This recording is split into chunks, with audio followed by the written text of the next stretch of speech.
Halo mama-mama yang cantik, keren, dan kreatif. Selamat siang.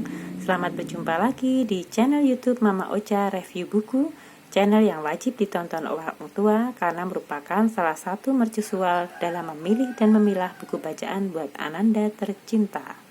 Oke, siang ini Mama akan mereview buku yang terkenal, yaitu Le Petit Prince atau Pangeran Cilik. Mama sudah pernah dengar buku ini? Ya, buku ini memang terkenal sekali karena ada beberapa SD yang bahkan mewajibkan muridnya untuk membaca Le Petit Prince ini. Jadi Mama penasaran nih, buku apa sih sebetulnya Le Petit Prince ini kok sampai terkenal sekali?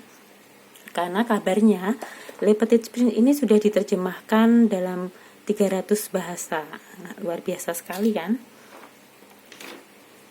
Jadi Le Petit Prince ini dikarang oleh seorang pilot berkebangsaan Prancis namanya Antoine de Saint-Exupéry.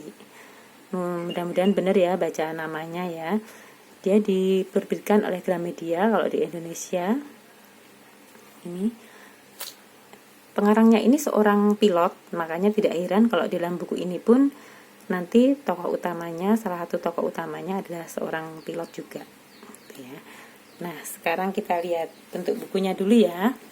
Kalau dari sampul bukunya, ilustrasinya menurut Mama oke nih buat anak-anak, menarik kan gambarnya seperti ini. Kemudian dalamnya tulisannya juga cukup besar, fontsnya juga enak dibaca. Kemudian gambarnya juga cukup menarik buat anak-anak. Nah, seperti ini. Bagus kan Mama gambarnya ya. Ilustrasinya sih oke sih. Nah, seperti ini. Oke buat bacaan anak-anak ya. Kemudian sekarang kita beranjak ke isinya. Jadi setelah Mama baca, si aku dalam Le Petit Prince ini, dia adalah seorang anak kecil yang kecewa dengan orang-orang dewasa, karena orang dewasa itu sering sekali tidak bisa menyelami jalan pikiran seorang anak-anak, sehingga kadang-kadang orang dewasa itu mematikan kreativitas seorang anak karena sering mengkritik dan menyuruh ini dan itu. Kok tiba-tiba saya jadi tersindir ya. Si tokoh aku ini dalam buku ini sering berkata, kamu bicara seperti orang dewasa gitu. Jadi dia tuh merasa orang dewasa tuh sesuatu yang beda gitu dengan dirinya. Nah, tokoh aku ini kemudian berkhayal bahwa dia menjadi pilot yang pesawatnya rusak, kemudian mogok di padang gurun. Nah, di padang gurun inilah si tokoh aku ini bertemu dengan Pangeran Cilik yang diceritakan dalam buku ini. Buku ini selanjutnya menceritakan bagaimana Pangeran Cilik yang ternyata berasal dari planet yang sangat kecil, sehingga bila akan melihat matahari terbenam, dia cukup menggeser kursinya saja. Bingung nggak mama-mama? Jadi kalau menurut analoginya si aku dalam Pangeran Cilik ini, kalau misalnya di Amerika itu siang hari, maka di Australia itu matahari terbenam. Nah, kalau mau melihat matahari terbenam saat itu juga, dia perlu terbang ke Australia dalam waktu 1 menit, yang sangat tidak mungkin kan kalau di bumi ya. Nah, karena di planetnya si Pangeran Cilik ini sangat kecil, sehingga kalau misalnya Pangeran Cilik ini pengen lihat matahari terbenam, dia tinggal menggeser kursinya, sehingga waktu di sebelah kursinya itu sudah matahari terbenam, seperti itu. Jadi siang dan malamnya itu tinggal beda langkah aja udah beda siang dan malam. Aneh kan? Tapi ya begitulah imajinasi anak-anak yang harus dipahami oleh kita sebagai orang tua ya. Nah, dalam menjelaskan tempat tinggal Pangeran Cilik ini, tokoh aku kembali mengungkapkan bahwa orang dewasa itu sering sekali hanya melihat kulit luar dalam suatu ide atau gagasan. Jadi mereka orang dewasa kok mereka, kita ya. Karena kita orang dewasa, kita itu sering sangat terpaku pada fisik gitu ya, daripada jadi terpaku pada siapa yang ngomong, bagaimana tampilan orang yang ngomong, daripada gagasan-gagasan yang dilontarkan oleh orang-orang tersebut.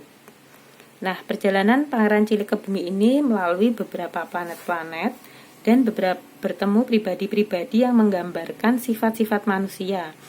si manusia yaitu kita orang dewasa ini terkadang lupa pada esensi yang dikerjakannya, sehingga hanya terpaku pada gagasannya ini, tapi lupa sebetulnya tuh mau ngapain sih, raja itu seperti mau ngapain, terus penguasa itu seperti apa dan sebagainya. Jadi dia di sini bertemu oleh raja, pemabuk, penyulut lentera, kemudian sama sombong, orang yang sombong. Nah, kemudian sampainya di bumi, Pangeran Cilik ini sebelum bertemu dengan tokoh aku, bertemu dengan seekor rubah. Seekor rubah inilah yang kutipan kata-katanya terkenal. Dia mengatakan bahwa untuk melihat sesuatu kita harus melihat dengan hati, intinya seperti itu. Dan yang terbaik justru tidak terlihat oleh mata. Itu suatu ungkapan yang terkenal dari si rubah dan merupakan rahasia yang dikatakan pada si Pangeran Cilik ini. Kira-kira seperti itu sih buku ini. Si rubah ini mengajari Pangeran Cilik tentang, dan para pembacanya, tentang bagaimana kita bisa mencari rasa cinta. Jadi buku ini sebetulnya ada yang bilang bahwa buku ini merupakan pencarian tentang cinta. Ya memang hidup ini apa sih kalau bukan tentang cinta? Jadi kalau Mama simpulkan, sebetulnya buku ini malah lebih cocok dibaca oleh orang dewasa supaya lebih bisa memahami anak-anak, satu. Yang kedua, jadi mawas diri gitu. Oh iya ya, sebetulnya kadang-kadang orang dewasa itu hanya melihat kulitnya, dan anak-anak bisa berpikir atau bisa melihat lebih jernih karena melihat dengan hati. Ya kan, sering kan mama dengar atau mama punya cerita kalau anak-anak itu justru malah bisa melihat hal-hal yang tidak kelihatan bagi orang dewasa, tapi begitu beranjak dewasa dia kehilangan kemampuannya untuk melihat hal-hal itu. Loh, kok jadi mistik malahan. Ya, jadi intinya sih buku ini bagus dibaca buat orang dewasa kalau menurut saya. Jadi buat kita, tapi anak-anak pun membaca seperti ini tidak bagus juga, karena dia akan bisa lebih mawas diri setelah dewasa nanti. Karena banyak, seperti kata pengarang yang favorit saya ya, Anthony de Mello, bahwa kalau kita membaca itu kadang kita tidak sadar yang kita baca itu merasuk ke dalam pikiran kita dan menjadi suatu dasar dalam pikiran kita selanjutnya, dasar dari tindak tanduk, kemudian pikiran kita dalam segala hal seperti itu. Jadi sering kita tidak sadari bacaan itu masuk sendiri ke alam bawah sadar kita. Mungkin itu dulu sih yang bisa Mama referensi dari Le Petit Prince. Buku ini cukup bagus, cukup bisa mengajak kita untuk merenung dan melihat ke dalam diri kita sendiri. Nah, sekian dulu ya Mama-Mama. Mungkin Mama-Mama ada yang pengen direview buku apa, mari silahkan komen di bawah ini.